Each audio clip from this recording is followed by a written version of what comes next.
Raglan Jones, making videos about leaving religion. The purpose of the videos is to get you to think. Turn your brains on and think, use logic and reason, and realize that religion is fake. Now for this video, what I would like to do is speak of something many of you probably have never heard of before, and it's called the Raglan Mythotype.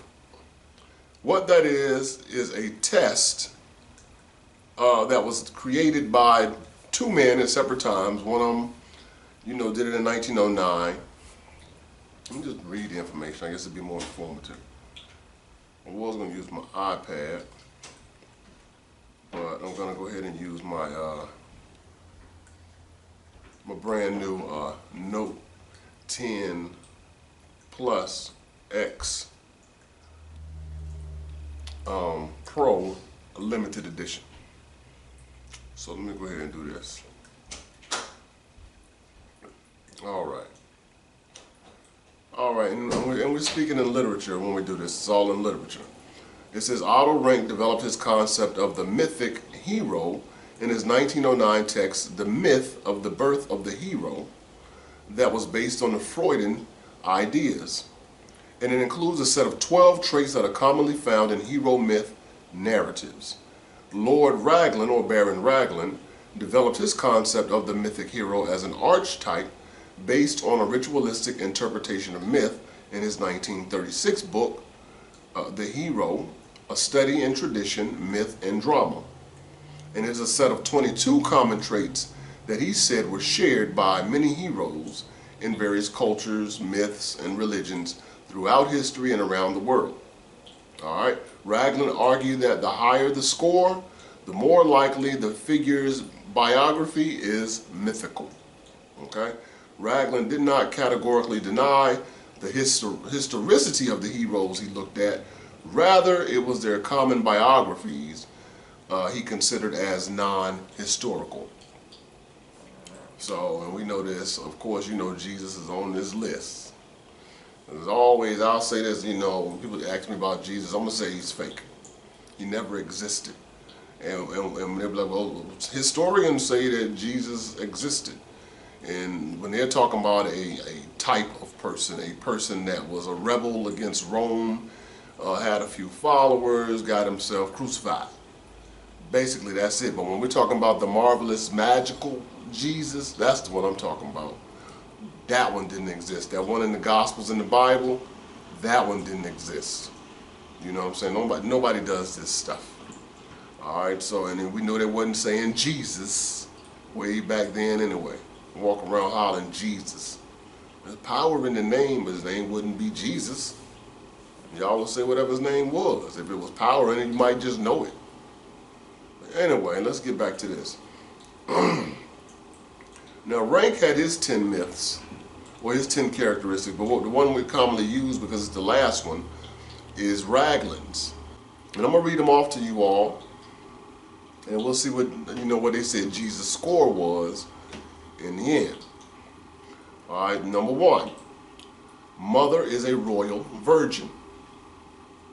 Now, of course, we know Mary, she wasn't a queen, she wasn't royal, but we know she was a virgin. Number 2, father is a king. And some would argue with this, depending on who they are. They're like, God is king. But they'll be like, well, someone said, well, no, his father wasn't a king. He was God. But then, how Christians do, or believers do. Number 3, father often a near relative to the mother. And the father is not related to the mother. The father is the creator of the mother and is also the son. Let's go on. Number 4, unusual conception. We all know the virgin birth with Jesus, so he qualifies for that. Number 5, a hero reputed to be Son of God. Most definitely Jesus. Number 6, attempt to kill hero as an infant, often by father or maternal grandfather. Now, half of that is true. There was an attempt to kill Jesus, but that was attempted by Herod the Great. Okay, number 7, hero spirited away as a child. And we know in the Gospel of Matthew Mary and Joseph took Jesus to Egypt.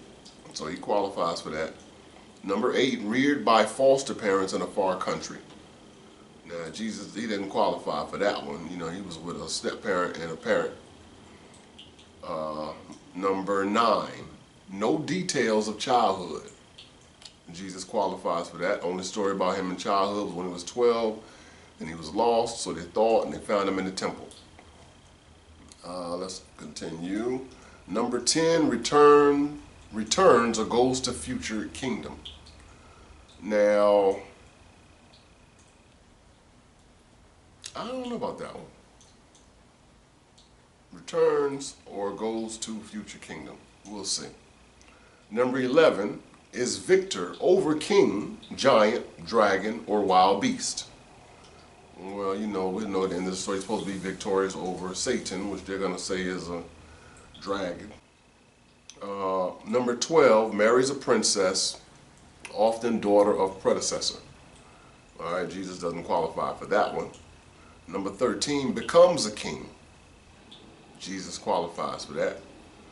For a time, but then they're going to say, no, he became king later, so I don't know, that's kind of up in the air with that one, but he becomes a king. Number 14, for a time, he reigns uneventfully. Now, Jesus did not reign on earth, you know, but he supposedly reigns in heaven. We'll see. 15, he prescribes laws. Now, we're going to talk about the Sermon on the Mount. I mean, he really, read what the Mosaic law said, but then gave a whole nother side to the law. So he did give laws to his people, told them to love their enemies and all this foolishness. Let us continue. Number 16, later loses favor with gods or his subjects. And we know Jesus lost favor with the people when they started hollering, crucify him. 17, driven from throne and city. That's up for grabs, depending on how you want to read it. 18, meets with mysterious death. Well, we know he was crucified. I don't know how mysterious it was. He was beaten, crucified, so that's not too mysterious. Number 19, often at the top of a hill. So we do know he was supposedly crucified on Golgotha.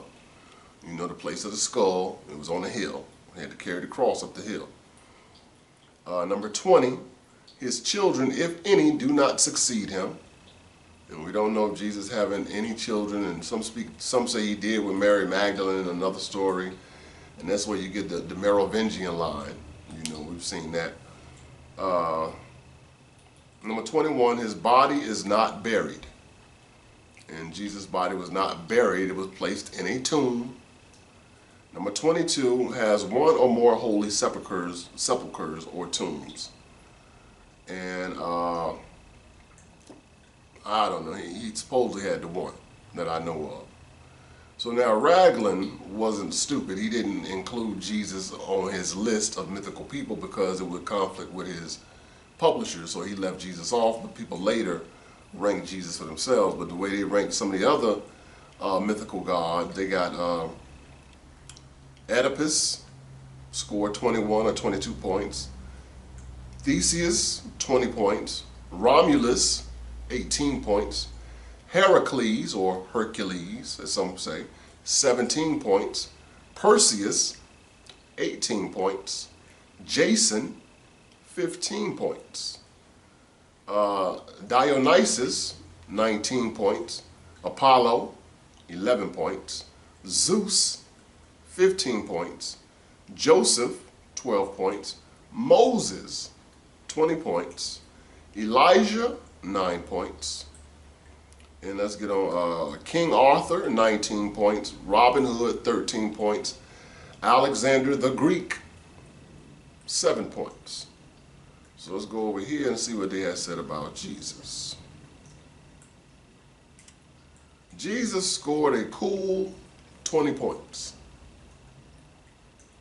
They scored him 20 points out of the 22 characteristics of a hero type, which often, like he said, that the person could be historical, but all that background about them is myth.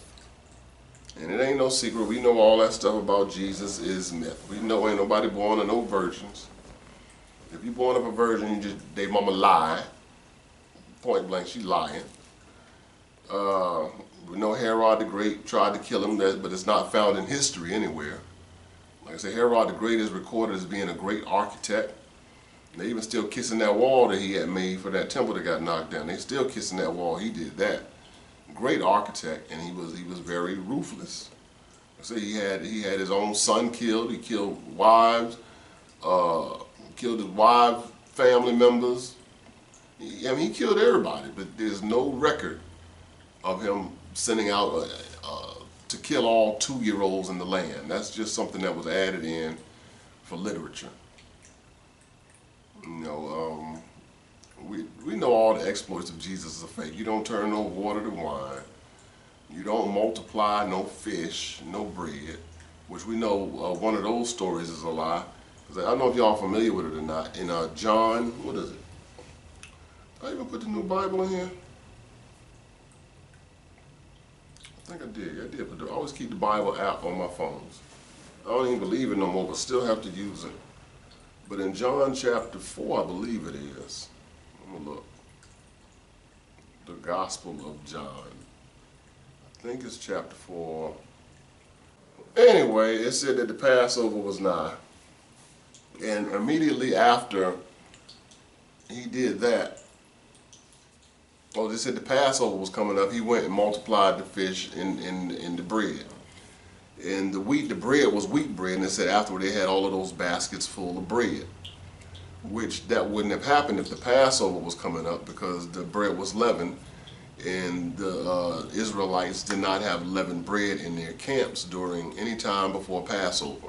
In fact, they would give away leavened bread to other people so they wouldn't have it in their homes. They swept their homes clean of the leavened bread and so on and so forth. But Jesus, ironically, one, it never says he was on his way. Every other time it said the Passover was coming up, he was headed his way there. This time it just throws it in there out the blue, and it never says he went. Now he's multiplying fish and got extra bread. So that would make no sense. And that's only if you know the Bible and the Bible stories. What else did he do? I mean, raising people from the dead, the funeral caravan walking by, and he go touch the boy's body, and the boy come back to life and go to his mom. And we know all the exploits of Jesus. Anybody with sense knows this story isn't real. If you told anybody else this story and you didn't use the name Jesus, and you used a whole nother name and showed this story to somebody on TV, when they watched it, there's no way in the world they would sit there and believe, wow, this guy was real. No one would believe he was real. And it's just crazy that we thought he was real.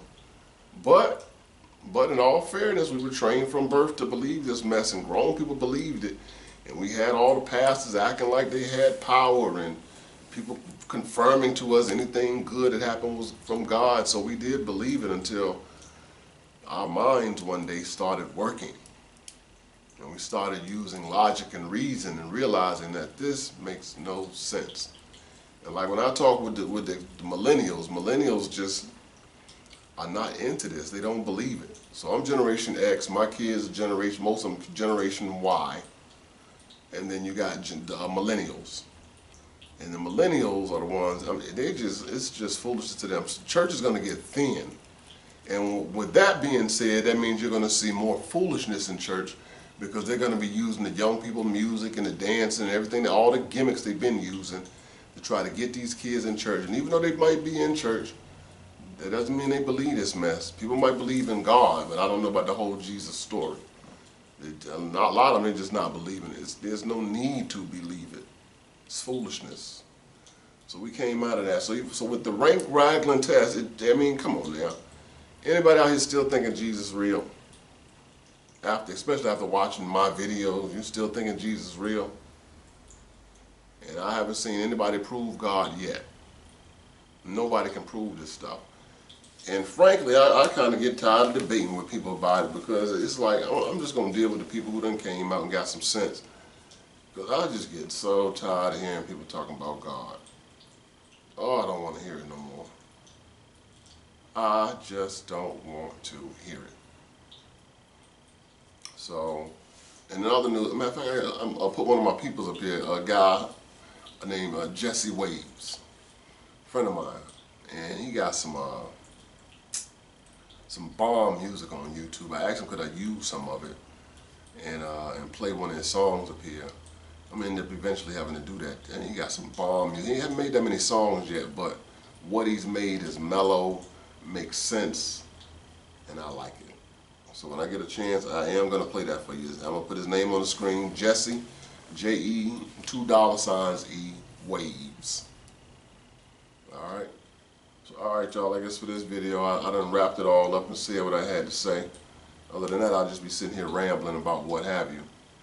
But, yet again, Jesus is fake. When they say Jesus is the answer, I say, what's the question?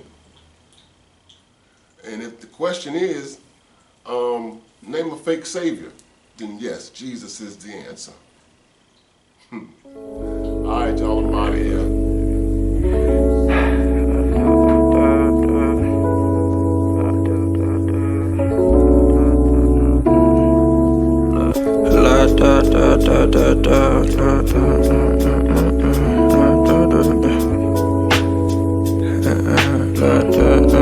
Look, listen. Hey, who am I if I am not afraid? Don't come to me with your religion, I don't like to pray. Because if God really exists and he witnessed the shit I did, I'm pretty sure that bridge was burnt the day that it was made. I put myself in situations that lead to disgust, sacrifice commitment for the feeling of lust. Act like I don't give a fuck, my presence is bad luck. Created problems that don't exist which prevent me to trust. But for a minute, can we change the topic? I get on social media and read the same comments. That flame emoji and they always asking when you dropping. When I know they only interested in the profit. My loyalty determines who get paid, so don't expect a cut if you wasn't with me when I took a fade. Meditate, had to elevate before I lost my focus. A lot of people open doors and forget to close them. Where's the closure? The worst thing to be is not yourself. What good is staring in the mirror if you can't reflect? Nevertheless, don't let no nigga press you under pressure. That's that type of shit that's gon' depress you, and I'm tired of it. Your so-called friends ain't always positive. A lot of them cross that same line that they also sniff. Happens often, despite the world having so much to offer. A lot of them stuck in the hood until they in a coffin. When distracted by your demons, never lose purpose. Ironically, I left Hawaii, then start couch surfing. I'm an introvert. 2 eyes is not impressive when you got a third. I know they see me coming, look. I'm stuck inside this place we call hell. I'm not good at asking for your help. Trying to have faith inside myself, but I don't really know myself, yeah. Stuck inside this place we